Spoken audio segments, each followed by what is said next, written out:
लगभग 70,000 करोड़ का नुकसान, 10,000 लोग से भी ज़्यादा की मौत, 9 लाख लोग अरेस्ट किए गए, जिसमें 7 लाख लोग जवान जो स्मगलर या किसी और तरीके का क्रिमिनल बन गए। आज बात करेंगे एक ऐसे कानून की जिसने पिछड़े हुए बिहार को और भी पिछड़ा बना दिया।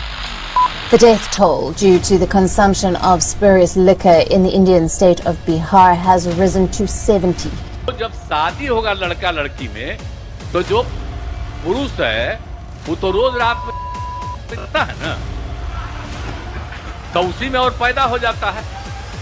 और आप सब लोगों को हम बता देते हैं कि आज हमने इस्तीफा दे दिया। समझ ये पलटीबाज पलटू राम नीतीश, ये पलटू बाबू नीतीश कुमार। बिहार सरकार ने शराबबंदी 7 सालों से शराबबंदी लागू, तो शराबबंदी वहाँ लागू। बिहार में शराब बंद है और पर बिहार से इस वीडियो को शुरू करने से पहले आइए समझते हैं कि एक इंसान की नशे की लत कैसे काम करती है और कैसे उसे छुड़ाया जाता है। तो एक इंसान जब किसी चीज़ का नशा करता है तो उसके मेनली 2 रीजंस होते हैं। पहला, थोड़ा शो ऑफ करना, बुरी संगत में रहना, थोड़ा कूल बनना और आज के पार्टी कल्चर में खुद को इन्वॉल्व करना। इस तरीके से नशे की शुरुआत करने वाले लोगों की संख्या लगभग 60% है। और दूसरा, वैसे लोग जो लाइफ में किसी प्रॉब्लम से कुछ टाइम के लिए एक एस्केप रूट चाहते हैं, जैसे tension, problem, financial burden, breakup, relationship, family problem. इस तरीके से नशे की शुरुआत करने वाले लोगों की संख्या लगभग 40% तक है।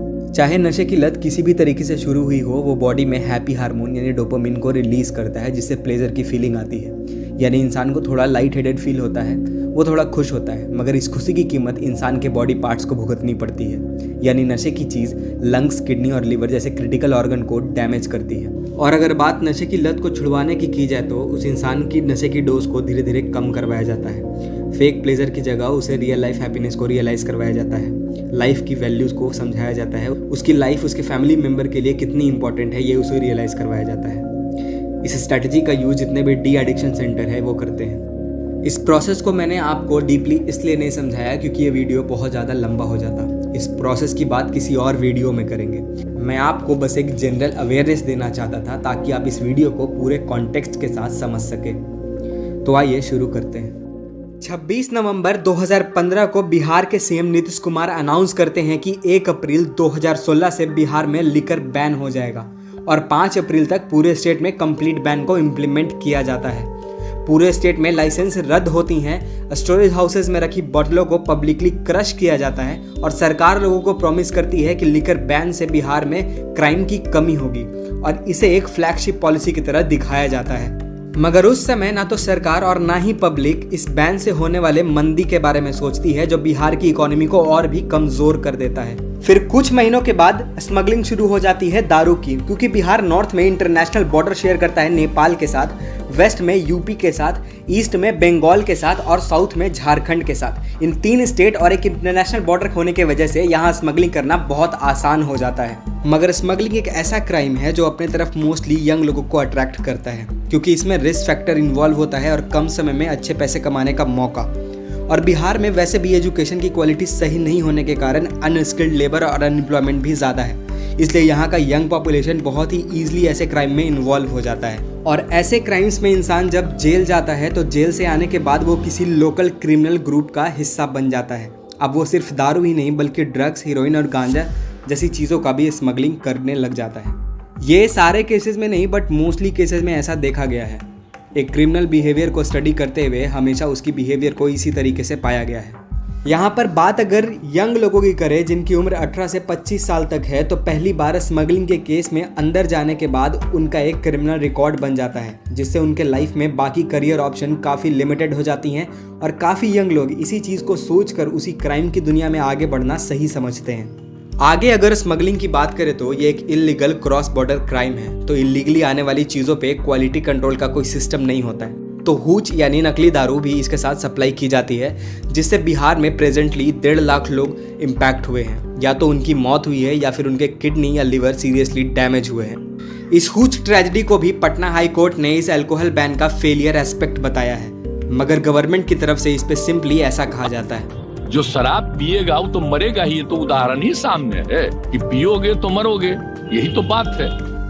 अगर बात करें अल्कोहल बैन से होने वाले क्राइम की कमी की तो ये बिल्कुल ना के बराबर है। और जैसा मैंने पहले बताया, इसमें बाकी तरह की क्राइम के साथ साथ अल्कोहल रिलेटेड क्राइम भी जुड़ जाती है और इससे ओवरऑल होने वाली क्राइम और भी बढ़ी हुई दिखाई देती है। इसका इम्पैक्ट इकोनॉमी और जुडिशरी पे सबसे ज़्यादा होता है। क्राइम रेट को देखते हुए यहाँ कोई बड़ी कंपनी आना नहीं चाहती है और बढ़ी हुई क्राइम से स्टेट जुडिशरी के ऊपर एक्स्ट्रा लोड क्रिएट होता है। और अभी प्रेजेंट की बात करें तो गया की डिस्ट्रिक्ट कोर्ट में 5 कोर्ट एक्साइज के मैटर के लिए सेपरेटली क्रिएट किए गए हैं, जहां अल्कोहल बैन से होने वाले क्राइम को सुना जा सके। अमेरिका जैसे देश ने भी 1920 में अल्कोहल को बैन किया था, मगर वहां पे भी सिमिलर प्रॉब्लम देखने को मिले। अंडरवर्ल्ड सप्लाई चेन क्रिएट हुई, क्राइम रेट बढ़ने लग गए, गैंग्स फॉर्म हुए और पूरे अमेरिका में मैरिजुआना और ड्रग्स जैसी चीज़ों का कंजम्पशन बढ़ गया। इसको देखते हुए अमेरिका की सरकार ने 1933 में अल्कोहल बैन को विड्रॉ कर लिया। यहाँ तक इस वीडियो को देखकर आपको भी लग रहा होगा कि क्या नशे की चीज़ों को बैन करना इतना मुश्किल है? कोई सॉल्यूशन है इन सब का, या कोई सही तरीका जिससे इन सबको कंट्रोल में लाया जा सके? तो मैं आपको बता दूं कि इंडियन कॉन्स्टिट्यूशन भी इन सब चीज़ों को बैन करने की बात करती है। कॉन्स्टिट्यूशन के पार्ट 4 DPSP में गांधीयन फिलॉसफी के अंदर आर्टिकल 47 में ये मेंशन है, the state shall regard the raising level of nutrition and the standard of living of its people and the improvement of public health as among its primary duties, and in particular the state shall endeavor to bring about prohibition of consumption except for medical purpose of intoxicating drinks and of drugs which are injurious to health। इसका मतलब एक state की primary duty है अपने public health के good nutrition standard को maintain करना और पब्लिक हेल्थ पे फोकस करते हुए इंटॉक्सिकेंट जैसे अल्कोहल और ड्रग्स को कम्प्लीटली बैन करना, सिर्फ मेडिकल पर्पस को छोड़कर। मगर DPSP बस एक गाइडलाइंस की तरह है जो एक स्टेट अगर चाहे तो अपनी कैपेसिटी को देखते हुए इम्प्लीमेंट कर सकता है। और यहाँ पे स्टेट की कैपेसिटी का मतलब एक अच्छी economic condition, well educated public, low crime rate in state और एक solid structure, law and order. मगर इनमें से एक भी क्राइटेरिया को बिहार फुलफिल नहीं करता है। अगर अल्कोहल बैन को सच में सक्सेसफुल बनाना है तो इसके लिए सिर्फ एक काम करना होगा और वो है पब्लिक के अंदर बिहेवियरल चेंज को लाना, यानी उनकी हैबिट को सुधारना। और मैंने जितना भी इस टॉपिक के ऊपर रिसर्च किया है, मुझे बस ये 2 तरीके मिले हैं जिससे ये पॉसिबल हो सकता है। इसमें से पहला तरीका है, अगर अल्कोहल की बात करूँ तो इसमें आने वाले प्रोडक्ट्स में अल्कोहल कॉन्सेंट्रेशन लेवल अलग अलग होती है। जैसे वोडका में 95 to 40% अल्कोहल होता है, रम और विस्की में 50 to 35% अल्कोहल होता है, वाइन में 30 to 20% अल्कोहल होता है और बियर में 18 to 2% अल्कोहल होता है। और अगर अल्कोहलिक ड्रिंक्स को बैन करना है तो पहले हाई कॉन्सेंट्रेशन लेवल यानी वोडका को बैन करना चाहिए, फिर 3 से 4 महीने के बाद रम या विस्की जिसमें 50 to 35% अल्कोहल होता है उसे बैन करना चाहिए। उसके बाद 5 से 6 महीने रुक करके वाइन को बैन करना चाहिए और 7 से 8 महीने के बाद धीरे धीरे हायर टू लोअर कंसंट्रेशन वाले अल्कोहलिक बियर्स को बंद करना चाहिए। इसमें जो मैंने प्रोडक्ट्स और उसकी कॉन्सेंट्रेशन लिमिट बताई उसमें एडजस्टमेंट किया जा सकता है और बैन के इंटरवल को सिचुएशन के अकॉर्डिंग बढ़ाया या घटाया जा सकता है। इस प्लान से हायर कॉन्सेंट्रेशन वाले अल्कोहल ड्रिंक्स को पीने वाले लोग की हैबिट लोअर कॉन्सेंट्रेशन वाले अल्कोहल की तरफ शिफ्ट होते रहेगी, जिससे हैबिचुअल चेंजेस लाना लोगों में आसान हो जाएगा। और जो दूसरा तरीका है उसमें सरकार को दारू बंद करने की कोई ज़रूरत नहीं है। सरकार को बस अल्कोहल से आने वाले रेवेन्यू यानी कमाई को अवेयरनेस कैंपेन की तरफ खर्च करना होगा, डी एडिक्शन सेंटर बनवाने होंगे और साथ के साथ टेक्नोलॉजीज़ में इन्वेस्ट करना होगा, जहां सरकार लोगों की ड्रिंकिंग एज लिमिट को बढ़ा सकती है और उसे आधार बेस्ड ऑथेंटिकेशन सिस्टम से जोड़ सकती है, ताकि उनकी एज को वेरीफाई करके ही उन्हें अल्कोहल को खरीदने दिया जा सके।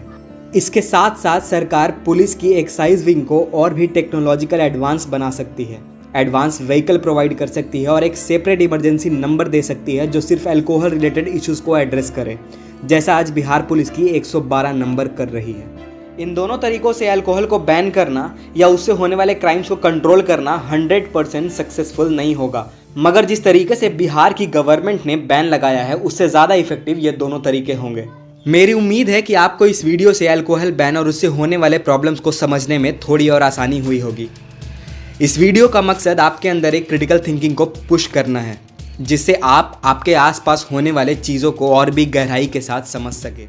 मैं बिहार के बोध गया में रहता हूँ और एक बिहारी होने की वजह से मैंने आसपास न्यूज़ में बिहार और बिहारियों का मजाक बनते हुए देखा है।